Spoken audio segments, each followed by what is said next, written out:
नमस्कार, साफ संदेश से मैं अनिल कौशिक। न्यूज अपडेट 7 बजे कार्यक्रम भादरा आसपास में आप सभी दोस्तों का स्वागत है। दोस्तों, कार्यक्रम की शुरुआत करते हैं आज की मुख्य खबर से। और मुख्य खबर में सबसे पहले वैक्सीनेशन के बारे में आपको बताऊं तो दोस्तों, आज भी कोविशील्ड वैक्सीन की 12,020 डोज भादरा तहसील क्षेत्र में लगी है और इसके लिए 51 केंद्र बनाए गए थे। दोस्तों, देर शाम को बना था, कल शाम को ये प्लान। और दोस्तों, जैसे ही प्लान आया, हम कमेंट बॉक्स में तो इसको देरी होने की वजह से नहीं ले पाए, लेकिन दोस्तों आज जिस प्रकार की सूचनाएं हमारे पास है उसमें भी वैक्सीन की बड़ी संख्या में डोज बची है। उसके लिए संभवतः कल भी वैक्सीनेशन होने वाला है।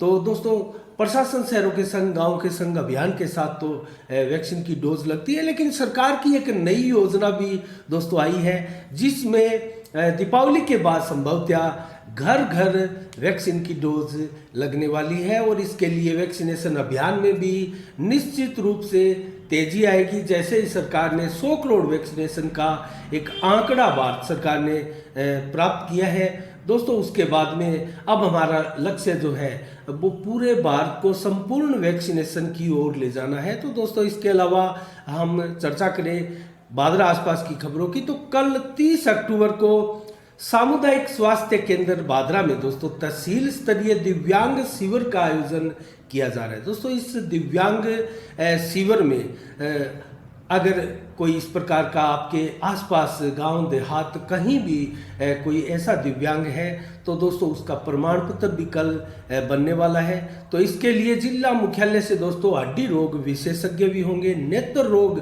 विशेषज्ञ भी होंगे, नाक कान गला रोग आदि विशेषज्ञ भी इस अवसर पर मौजूद रहेंगे और अपनी सेवाएं जो है इस शिविर में, इस कैंप में प्रदान करेंगे। इसके अलावा दोस्तों, जो प्रशासन शहरों के संग और प्रशासन गांवों के संग अभियान के दौरान रेफर किए गए जो मरीज थे, वो व्यक्ति भी जो शारीरिक रूप से दिव्यांग है, उसका स्वास्थ्य परीक्षण उपरांत दोस्तों उसको दिव्यांग प्रमाण पत्र प्रदान किया जाएगा।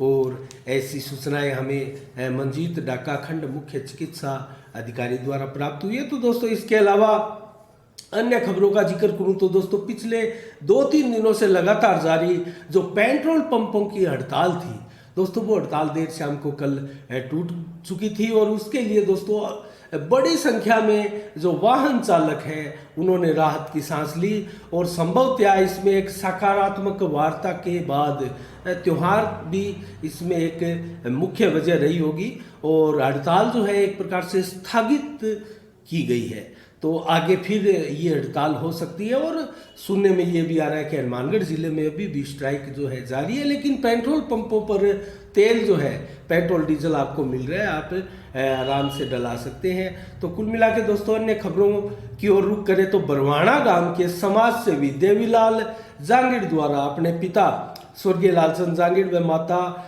बख्तावरी देवी की समृद्धि में दोस्तों 5,50,000 की लागत से और राजकीय विद्यालय में एक प्रधानाचार्य कक्ष का निर्माण करवाया है। दोस्तों, इस निर्माण का लोकार्पण जब किया गया तो प्रधानाचार्य आईदान हुड्डा सहित अनेकों गणमान्य जन यहाँ ग्रामीण जन उपस्थित रहे। सरपंच गोदावरी देवी के अलावा हरदेवा राम बेनीवाल और झंडू राम मलिक के अलावा दोस्तों ओम प्रकाश कसवा, रण सिंह डाका आदि अनेकों शख्सियतें रही और सभी ने देवीलाल जांगिड़ परिवार की दिल खोलकर प्रशंसा की। दोस्तों, इसके अलावा अन्य खबरों में मैं आपको बताऊं तो दोस्तों, जोगीवाड़ा गांव में कल 30 अक्टूबर को लंबी कूद, ऊंची कूद, दौड़ आदि खेल प्रतियोगिताओं का एक जिला स्तरीय आयोजन होने जा रहा है। जिला स्तरीय आयोजन होगा और दोस्तों इसमें 17 वर्षीय व 19 वर्षीय जो खिलाड़ी है, प्रतिभागी है, वो भाग ले सकेंगे। और इसके लिए दोस्तों तैयारियां जोर शोर से की जा रही है और इसकी तैयारियों में मुख्य रूप से भूमिकाएं समाज सेवी शेर सिंह गोस्वामी की भी रही है। और इसका उद्घाटन दोस्तों हमारे क्षेत्रीय विधायक बलवान पूनिया द्वारा किया जाएगा। और ये 30 अक्टूबर से चलकर संभवतः 2 नवंबर को इसका समापन होगा। और एक चीज़ मैं अगर कहूँ तो दोस्तों, भादरा क्षेत्र के आसपास के ग्रामीण अंचल में और कस्बा क्षेत्र से तेजी के साथ जो खेलों के अंदर प्रतिमाएं उभर कर सामने आ रही है, ये बहुत अच्छी बात है दोस्तों। इसके ऊपर मैं आपको बताऊं तो रोजाना ऐसी खबरें आप भी सुनते होंगे, अखबारों में भी देखते होंगे, सोशल मीडिया पर ऐसी खबरें फेसबुक आदि प्लेटफॉर्म के माध्यम से तैरती हुई आपको नजर आएगी। और बड़ी संख्या में सिल्वर मेडल, चांदी का मेडल, गोल्ड मेडल आदि जीतने के खिलाड़ियों के जो है फोटोएं भी आप देख रहे होंगे। और बड़ी संख्या में ग्रामीणों द्वारा उनका स्वागत करने की भी आप खबरें रोजाना देखते होंगे। तो दोस्तों ये बहुत अच्छी बात है। और पिछले दिनों भारत ने भी विश्व पटल के ऊपर खेलों में एक अच्छा प्रदर्शन किया है। गोल्ड मेडल भी जीते हैं, रजत मेडल भी जीते हैं, कांस्य पदक भी जीते हैं।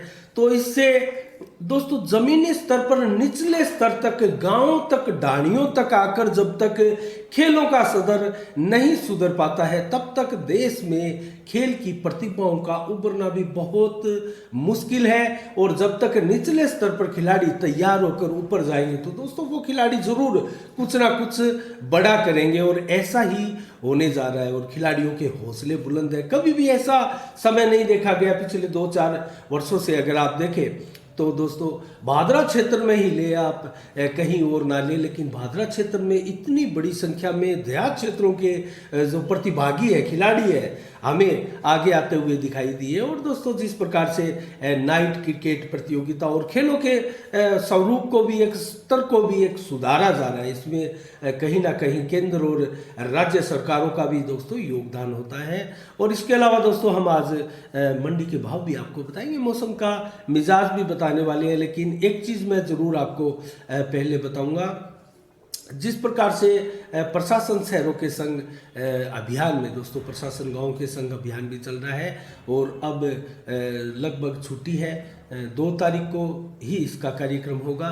तो दोस्तों पट्टों की फाइलों में जिस प्रकार से 2009 और 2010 के फर्जी स्टाम्प बनाकर मरे हुए व्यक्ति के नाम में कब्जा का बिक्रीनामा दिखाकर और पुरानी नोटेरी कराकर कब्जा नियमन के पट्टे बनाए जा रहे हैं, ऐसा कि हमारे पास सूत्रों से, एक गुप्त सूत्रों से खबरें आई है दोस्तों, वो बहुत दुर्भाग्यपूर्ण है। और उसके लिए पूरा प्रशासन इसमें अगर दोषी होगा, नगर पालिका का बोर्ड दोस्तों, अगर ऐसा कार्य हो रहा है तो जिस प्रकार की हमारे पास सूचना आई है। और दोस्तों इसका एक प्रकार से अगर इसकी जांच करनी हो तो कम से कम इंतकाल जो इसके है उस नंबर पे अगर आप उसकी नकल निकलाएं दोस्तों तो पता लग सकता है। ऐसी हमारे पास सूचनाएं हैं, इंतकाल नंबर भी है और कौन सा बरानी क्षेत्र है उसके बारे में भी विस्तार से हमारे पास सूचनाएं आई है। तो दोस्तों ऐसा अगर हो रहा है तो नगर पालिका में जो पट्टे बन रहे हैं वो पट्टे फिर काहे के पट्टे हैं दोस्तों, किस प्रकार उस पट्टों की विश्वसनीयता पर जो है आप खरे उतरेंगे और आपको विश्वास होगा दोस्तों उनकी विश्वसनीयता पर। किस प्रकार से एक नोटेरी भी जो है वो डुप्लीकेट करवाई जा रही है और 2009-2010 के दोस्तों फर्जी स्टाम्प बनाकर, तो और वो भी दोस्तों मरे हुए व्यक्ति के नाम कब्जा बिक्रीनामा लिखकर जो है अपने नाम इस प्रकार से पट्टे बनवाए जा रहे हैं। तो ये बड़ा दुर्भाग्यशाली है और इसकी जांच होनी चाहिए। और दोस्तों ये बहुत गंभीर मामला है। अगर इस प्रकार के कार्य नगर पालिका बोर्ड में पट्टों के दौरान होने लगे तो भविष्य में बहुत भारी गफलत का शिकार होगा भादरा कस्बा क्षेत्र। दोस्तों इसके अलावा हम बाजार का जिक्र करें तो बाजार में दोस्तों दीपावली की अनेकों स्कीमें दुकानदारों द्वारा निकाली जा रही है और दीपावली की रौनकें पूरे बाजार में आप आसानी के साथ देख सकते हैं। भीड़ भाड़ के साथ साथ दोस्तों जिस प्रकार से नई रोड की सौगात एक प्रकार से बाजार को मिली है, किसी प्रकार का रुकावट या अवरोधक अब बाजारों में नहीं देखी जा रही है। और दोस्तों जो 3 सदस्यीय टीम की कमेटी का गठन कर जो लगातार निरीक्षण करने की प्रक्रिया है वो भी प्रशासन की तरफ से लगातार की जा रही है। उपखंड अधिकारी महोदय द्वारा जिस प्रकार से शकुंतला चौधरी द्वारा एक टीम बनाई गई थी उसमें दिशासी अधिकारी भी है और सीआई महोदय भी है, तहसीलदार महोदय भी उसमें शामिल है। दोस्तों उनकी निगरानी में, उनकी देख रेख में जो अतिक्रमण करते हैं अपनी दुकानों के आगे आगे तक रोड ब्लॉक करके लोग जो सामान लगाते हैं दुकानदार, उनको भी हटाने का कार्य किया जा रहा है। और अवैध रूप से पटाखों की बिक्री है या किसी प्रकार का मिलावटी और सामान है दोस्तों, उस पे लगातार जो है कार्रवाई की जा रही है। और इसके अलावा दोस्तों बाल विभाग की तरफ से भी, जिला बाल विभाग की तरफ से भी कार्रवाइयाँ की जा रही है, जो कि बाल श्रमिक दोस्तों किसी होटल, दुकान या अन्य प्रतिष्ठानों में जो काम करते हैं दोस्तों, उनके विरुद्ध भी एक अभियान बाल विभाग द्वारा किया जा रहा है दोस्तों। ऐसा त्योहारों से पूर्व जो है एक फॉर्मेलिटीज की जाती है। ये अमूमन आम तौर पर जब हम देखते हैं तो हर बार ये इस प्रकार की कार्रवाई होती है, लेकिन किसी प्रकार से ठोस कार्रवाई पूरे 12 महीने तक हमें देखने को नहीं मिलती है दोस्तों। क्यों त्योहारों के मात्र 2, 4, 5 दिन पूर्व ही ऐसी कार्रवाई होती है, और क्यों ना 12 महीना तक की ये कार्रवाई हो? किस लिए फिर बने हैं वो विभाग? क्या वो विभाग जो है वो 11 महीने, 11.5 महीने आराम से ठाठ से सोता है? क्या मात्र 10-15 दिन तक के लिए जागता है? कुंभकर्ण की नींद ऐसे डिपार्टमेंट, ऐसे विभाग सोते हैं? क्या कार्रवाई करते हैं 11 महीने तक ऐसे डिपार्टमेंट? आखिर सरकार द्वारा क्यों मनाए जाते हैं? और किस प्रकार से, क्या जैसा कि पुलिस डिपार्टमेंट में एक प्रकार के मुकदमों का जो एक प्रकार से उनको टारगेट दिया जाता है, क्या इन विभागों में किसी प्रकार का टारगेट देने की परंपराएं नहीं है? क्या ऐसी परंपराएं नहीं है? तो ऐसी परंपराएं डालनी चाहिए, ताकि कम से कम दिखावटी तौर पे ही सही, डुप्लीकेट मामले ही सही, लेकिन बाजारों में आपकी उपस्थिति तो दिखेगी दोस्तों। ईमानदारी से काम करना तो एक दूर की कड़ी हो गई, लेकिन बाजारों में ऐसे विभाग के कर्मचारी, नुमाइंदे, अधिकारी दिखाई भी नहीं देते। और जब कभी भी दिखाई देते हैं तो 4 दुकानों से पकड़ते हैं, 3 दुकानों के छोड़ देते हैं, एक दुकान का जो है उसके ऊपर कार्रवाई होती है, और उस बच्चे को हनुमानगढ़ जो है बाल विभाग में छोड़ दिया जाता है। तो दोस्तों इस प्रकार की कार्रवाइयाँ हम देखते हैं, उनके पीछे मिली भगती ज़्यादा होती है, और इनमें एक प्रकार से हफ्ताबंदी, महीनाबंदी देखने में आती है दोस्तों। जब तक इन चीज़ों का सुधार नहीं होगा और 12 महीने तक लगातार ऐसी कार्रवाइयाँ नहीं होगी, तब तक कोई ऐसी त्योहारों से पूर्व कार्रवाई का असर होने वाला नहीं है। तो कुल मिला के दोस्तों आज की खबरों में इतना ही, समीक्षा में इतना ही। हम जल्दी से आपको अब मंडियों के भाव बता देते हैं। आज मंडी के भाव की शुरुआत करते हैं दोस्तों ऐलनाबाद से। और जिस प्रकार से मंडियों का भाव पिछले 2-3 दिनों से हम देख रहे हैं दोस्तों, ग्वार की कीमतों में अचानक उछाल आए, और ये उछाल लगभग 1500 से 2000 रुपये तक का देखा जा रहा है प्रति क्विंटल में। तो आइए देखते हैं मंडियों के भाव, और किसानों में ज़रूर इस बात की खुशी होगी। और नरमा भी दोस्तों मैं आपको बताऊं तो आज एक बड़ा अचीवमेंट देखने में आ रहा है। ग्वार की फसलें तो लगातार बढ़ ही रही है, भाव उनके बढ़ ही रहे हैं, लेकिन दोस्तों नरमे का भाव भी आज बहुत सी मंडियों में 9000 का आंकड़ा पहली बार छूता हुआ दिखाई दिया है। तो दोस्तों ऐलनाबाद मंडी से शुरुआत करते हैं। नरमा यहाँ 8500 से शुरुआत होकर 8740 तक बोली लगी है, और कपास की बोली 7300 से 7550, ग्वार की बोली यहाँ 5400 से 6400 तक चली, और सरसों 7000 से 7400, चना 4600 से 4700 रुपये, और बाजरा 1500 से 1560 रुपये, और गेहूं दोस्तों 1900 से 1965 रुपये, जबकि मूंग 3500 से 6310 रुपये की बोली लगी है, और मूंगफली में 3600 से 5100 रुपये तक की बोली लगी है दोस्तों। सरसा मंडी में अगर भाव देखें नरमा के तो 8000 से 8727, कपास 7100 से 7670, जबकि ग्वार के भाव यहाँ 5200 से 6500 रुपये देखे गए, और सरसों 7000 से 7365 रुपये। बरवाड़ा मंडी में देखें नरमा तो 8200 से 8760, और सरसों की बोली जो है 7000 से 7500 तक लगी है, और बाजरा 1450 से 1570 रुपये की बोली लगी है। और आदमपुर मंडी का भाव देखें नरमा का तो दोस्तों 7800 से 8680 के भाव यहाँ रहे हैं, और कपास 7200 से 7930 रुपये, जबकि ग्वार 5000 से 6605 रहे हैं। और पुराना ग्वार दोस्तों 6000 से बोली प्रारंभ होकर 6825 रुपये तक की बोली लगी है। और फतेहाबाद में अगर नरमा देखें तो 7500 से 8550, और कपास देखें तो 7700 रुपये से 8020 की बोली लगी है। अब दोस्तों नौर मंडी का मुआयना करते हैं। चना 4800 से 4906, अरंड की बोली 5000 रुपये से 6400 रुपये, और तारामीरा की बोली 5500 से 25 रुपये। अब गंगानगर मंडी से शुरुआत करते हैं और नरमा और ग्वार के भाव देखते हैं। आपको आश्चर्यजनक रूप से यहाँ उछाल प्रतीत होगा।